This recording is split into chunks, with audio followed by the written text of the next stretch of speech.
Good evening, visitors. Welcome to the Australian War Memorial's Last Post ceremony. My name is Chris Weidenbar, and joining us today from the Australian Army is Warrant Officer Class 1, Kim Owen. We welcome the veterans who have served, those that are still serving, and the families that support them.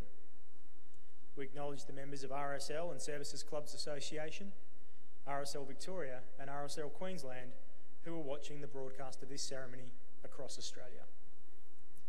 During the ceremony, wreaths will be laid at the base of the pool of reflection by visitors and by students on behalf of the following schools.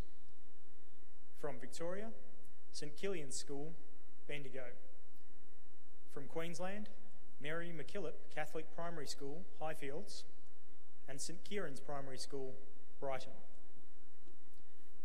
Please stand and join in singing the National Anthem.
Students, you may now be seated.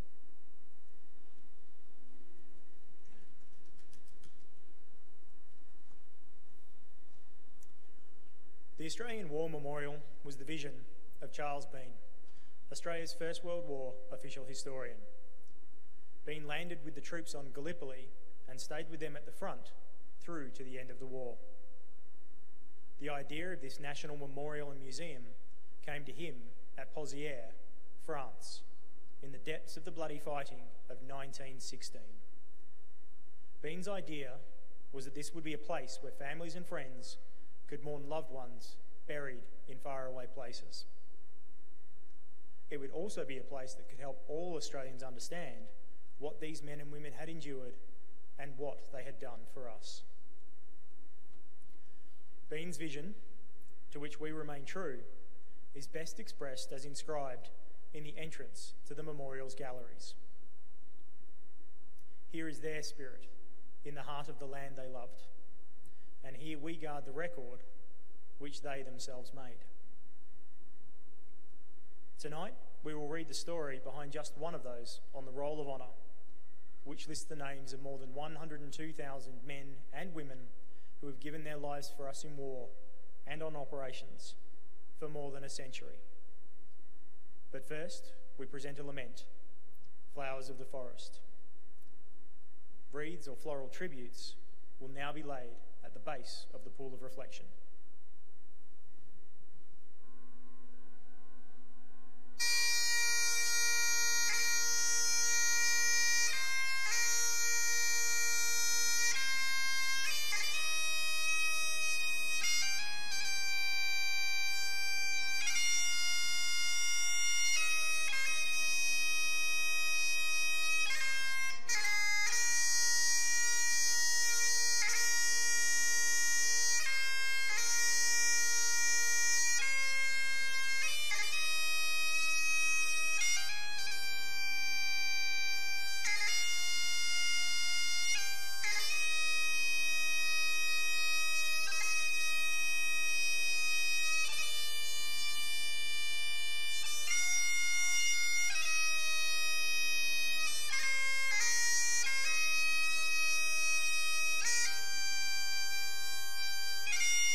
Today we remember and pay tribute to Lance Corporal William Leslie Anderson.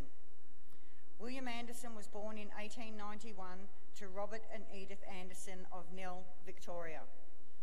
William's mother died suddenly and unexpectedly the year he was born, and the following year, William's father married his deceased wife's sister. They went on to have a large family. William attended the Boyo State School in Nil and then worked as a labourer in the district. He was a quiet man who reportedly made a large circle of friends on account of his quiet and unassuming disposition and his straightforwardness. William Anderson enlisted in the Australian Imperial Force in March 1916. He underwent a period of training in Australia before leaving for active service overseas with the 39th Battalion. He first went to England and while training on Salisbury Plain, transferred to the 10th Australian Light Trench Mortar Battery. After further training in his new role and a promotion to Lance Corporal, Anderson was sent to France to fight on the Western Front in late 1916. Anderson spent the bitterly cold winter of 1916 and 17 in the trenches, and in early 1917 was forced to spend time in hospital with mumps. Anderson was noted to be very keen on his work and capable, and his officers always felt that they could rely on him to carry out any task assigned to him. The 10th Light Trench Mortar Battery spent much of the early part of 1917 in Belgium near the town of Ploegstaart. On the 10th of May, Lance Corporal Anderson was in his dugout about 300 metres behind the front lines, discussing his afternoon's work with his sergeant. As they talked, a German shell landed about 20 feet from the open door of the dugout, blowing it in and killing Anderson and his sergeant. A third man in the back of the dugout was practically unharmed, although he suffered serious shock from the blast. Lance Corporal William Anderson was buried in the Strand Military Cemetery in Ploegstaart Wood and by an army chaplain who had previously been an Anglican minister in Nil. Robert and Harriet Anderson in Nil received letters from their son's comrades in Belgium, one of which said, "He was very popular and all of the members of his unit feel his loss very much. His death coming so suddenly will make his loss hard to bear, but you will have some consolation in knowing that his death was so sudden that he did not suffer, and his face and body were not badly mutilated." Captain Best wrote, "We have lost a good friend, a fine soldier, and a real man." William Anderson was 26 years old. His name is listed on the Roll of Honour on my right, among almost 62,000 Australians who died while serving in the First World War. His photograph is displayed today by the Pool of Reflection. This is but one of many stories of service and sacrifice told here at the Australian War Memorial. We now remember Lance Corporal William Leslie Anderson, who gave his life for us, for our freedoms, and in the hope of a better world.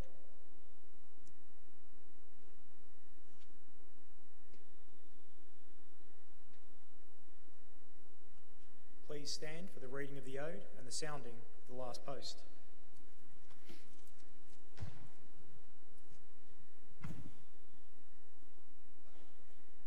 They shall grow not old, as we that are left grow old. Age shall not weary them, nor their years condemn. At the going down of the sun and in the morning, we will remember them. We will remember them.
lest we forget.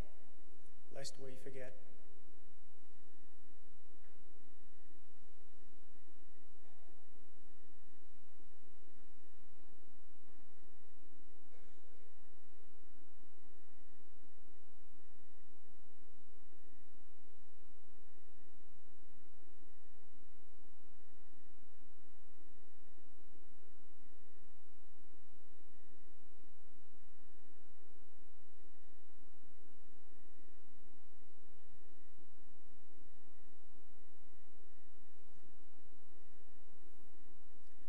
We leave you this evening with the words of the memorial's founder, Charles Bean. Many a man lying out there at Pozieres or in the low scrub at Gallipoli with his poor, tired senses barely working through the fever of his brain has thought in his last moments, well, it's over. But in Australia, they will be proud of this. Ladies and gentlemen, girls and boys, that concludes the last post ceremony. We thank you for visiting the Australian War Memorial and wish you a very good evening.